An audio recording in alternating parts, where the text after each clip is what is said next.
ক্যালিফোর্নিয়ার লস অ্যাঞ্জেলেসে যখন দাবানলে ঝাড়কার চারিদিক, তখন আগুনের লেলিহান শিখাকে হার মানিয়ে অলৌকিকভাবে ঠায় দাঁড়িয়ে আছে প্যালিসেডের মালিবু এলাকার একটি বাড়ি। $9 মিলিয়ন তিনতলা বাড়িটির মালিক 64 বছর বয়সী ডেভিড স্টাইনার। পেশা ছিলেন টেক্সাসের বর্জ্য ব্যবস্থাপনার একজন নির্বাহী কর্মকর্তা। প্যালিসেডে যখন দ্রুত গতিতে ছড়িয়ে পড়তে শুরু করলো দাবানল, তখন প্রাণ বাঁচাতে বাড়ি ছেড়ে সপরিবারে ঠাঁই নেন নিরাপদ আশ্রয়ে। ভাবেননি আর ফিরে যেতে পারবেন নিজ ঘরে। তবে আগুন নেভার পর দেখলেন আশ্চর্য এক কাণ্ড।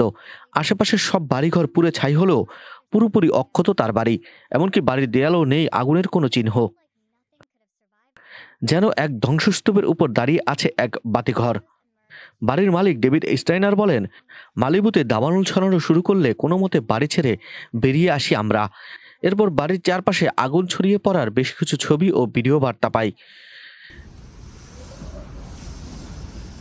দাবানলের ভয়াবহতা দেখে ভেবেছিলাম বাড়িটা হারাবো, কিন্তু পরিস্থিতি নিয়ন্ত্রণে এলে দেখতে পাই আশেপাশে সব পুড়ে গেলেও ঠায় দাঁড়িয়ে আছে আমাদের বাড়িটি। এটি অলৌকিক ঘটনা ছাড়া আর কি হতে পারে। এই বাড়ির ছবি ও ভিডিও শেয়ার করে নানান রকম গুজব ছড়িয়েছে সামাজিক যোগাযোগ মাধ্যমে। ঘটনার ব্যাখ্যা দিতে গিয়ে মালিক ডেভিড জানান, যে কোনো বড় আঘাত ও ভূমিকম্পের মতো প্রাকৃতিক দুর্যোগ ঠেকাতে বিশেষ নকশায় বানানো হয়েছে বাড়িটি। অগ্নি প্রতিরোধক ছাদের পাশাপাশি নিরেট পাথর ও জোরালো প্রলেপে তৈরি বাড়ির দেয়াল। বড় ধরনের ঘূর্ণিঝড় বা জলোচ্ছ্বাসে ঢেউয়ের চাপ প্রতিরোধে মাটি থেকে কমপক্ষে 50 ফুট গভীরে গর্ত করে বসানো হয়েছে মূল অবকাঠামো। এমন ঘটনায় খুশিতে আত্মহারা ডেভিড ও তার পরিবার। বাড়িটিকে তারা রাখছেন লাস্ট হাউস স্ট্যান্ডিং বা ধ্বংসস্তূপের শেষ বাড়ি হিসেবে।